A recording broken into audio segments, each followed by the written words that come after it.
Australian Open, Cecilia. Yeah, that's where we're going next. Upsets galore. And, okay, now, Djokovic, well, we talked about Djokovic yesterday. Okay, we were just, you know, when we were watching the game, we felt, okay, the Djokovic is going to come back, and somehow he just couldn't, and he went out. And before you know what's happening, another one went out. But maybe we'll just start with the Djokovic who went out, you know, earlier yesterday, where, you know, he lost to a 21-year-old South Korean player who says, you know, he is supposed to be more like Djokovic has been his idol. Like, what's the age difference? And with Djokovic 30, he's 21.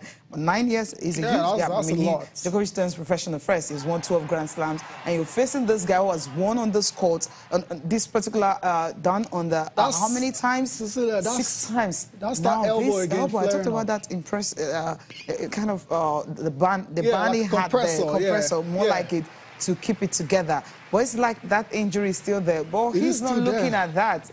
He's looking at the fact that where Chung played better on the day, like a wall, you know, just everything he throws at him just doesn't work. Djokovic, I think, well, it's... Okay, sorry, Djokovic, has to end this way. Yeah, it's a shame, really, but I'll be the first to say I'm not surprised at all, you know, because his preparations for this Australian Open has been really checkered out. He's not been really fit. That's the bottom line. He pulled out of the series of events before this one. So I knew coming into this event, it was only a matter of time before he got tested. And he got tested against Chung, who's become the first South Korean to get to the quarterfinals of any Grand Slam event. That's amazing. That's a major achievement by Chung, who is also our next-gen champion. Let's remember that. So the guy's got momentum on the side from the end of last season, and he went on to prove it against the 6-time Australian Open champion Novak Djokovic, winning that game 7-6, 7-5, 7-6. Look how tight it was.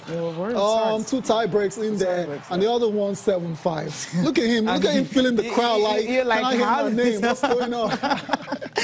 He's a character. I like him. Yeah, I like him. You know, he's a likable personality. Until the final, you know, match set ball and all that, I still felt Djokovic was going to come back. I just had that feeling. You know, I kept on believing. I was like, look, it's going to be easy. But somehow, you know, Chung, there's some players that are just so, you know how to hold on when they've been able to, like, box you into that corner. You just know how to hold on and continue holding on. You know what? We'll listen to him, and also later we'll listen to Novak Djokovic, how they're feeling, you know, after this spectacular game.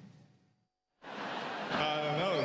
I'm trying to, when I'm young, I'm just trying to copy Novak because he's my idol. So I'm just 2-0 up at set, and if I lose, I have a chance 2 more sets. So I'm ready to play 2 more hours. So I'm younger than Novak, so I don't care.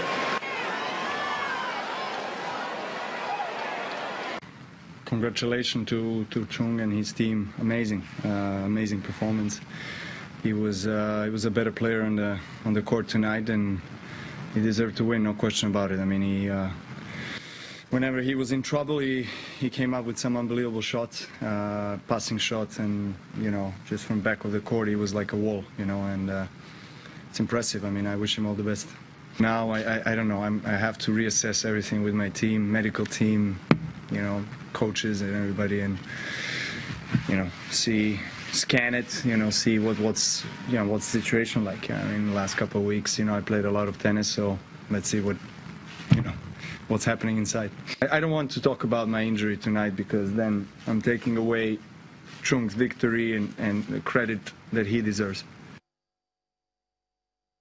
Okay, that was Djokovic. I love the fact that when he was asked about the hand injury and all that, he says, look, just give it to him. He was good on the day, but then he wouldn't want to make excuses by saying that, hey, it's an injury. Yeah, and talked about the whole medical team and all that. He needs to look at what he's going to do concerning that, and maybe just take it, maybe 2 weeks rest and rejig his medical teams again, or his old backroom team again? All I know is we haven't heard the last of this. The injury is clearly still bothering Novak Djokovic, and that's why you know, he hasn't been convincing in this tournament. And it's very interesting to see the decision we'll make. Like Andy Murray, who went on after trying several conservative methods, he decided to have the hip surgery, right? Perhaps Novak Djokovic might want to go that way. The same lane. So that's it for Djokovic. Better luck next time.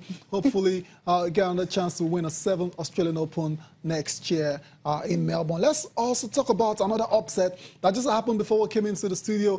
Kyle Edmund. There's no Andy Murray representing Britain, but it's Kyle Edmund unseeded, who's having a fantastic time, who no one gave a chance in hell. But it's true to the semi-finals after defeating number 3 seed, world number 3, Grigor Dimitrov. Cecilia, did you see this one coming? I didn't see it at all. I didn't see this. You know, when Dimitrov defeated Kyrgios, we're like, okay, this is the guy. Year, right? I think after winning the ATP World Tour finals last year, I thought, okay, finally he has broken the jinx. So might just get into the final of the Australian Open, or maybe semi-finals. But then there was a certain British guy who was just waiting in the corner, who no one was looking, and feel he was waiting for him. And all the games were not really so close. I was like, okay, after losing that first set, he came back in second. I was still hoping that obviously was going to do something great. And when Edmund took the third set, I felt, okay, you know, Dimitrov somehow can come back. But then there was a time it was 4-3 up. I felt it was going to take that final set to go into the, fifth set, but somehow it just wasn't to be for him. Well, maybe it just wasn't his day. But no, it just wasn't his day. It's shocking. Yeah, you're short of words. You're struggling with this. I totally understand. Kyle Edmund, like I said, unseeded. Usually when it's on the Murray, British hopes are not very high. But Kyle Edmund has been able to, to make a lot of Britons enjoy this particular tournament. And he went on to win that game 6-3, 3-6, 6-3, 6-3 in 4 sets. And that's how he was able to complete the victory and progress to the semifinals, where he's going to take on world number 1, Rafael Nadal, or number 6 seed, Marin Cilic. Cecilia. Right now. Okay, that's the review there. Clearly out, and you can see the celebrations. That's his team there as well, too. Very delighted to see Kyle Edmund get into the semi-finals of the Australian Open. Okay, we'll hear from him after the game. Yeah. What it feels like to be Andy Murray for the last 8 years or however long. Yeah, of course, it comes with the territory of playing professional sport. The better you do, the more attention you get. Yeah, it's probably the first time I've done well, probably, on my own, so there's more attention there. But, of course, you just take it in your stride, trying to embrace it as much as possible. But it's a good problem to have when you're winning and you're getting all that attention. So, I guess the more I keep winning, the better. So, yeah, that's it, really.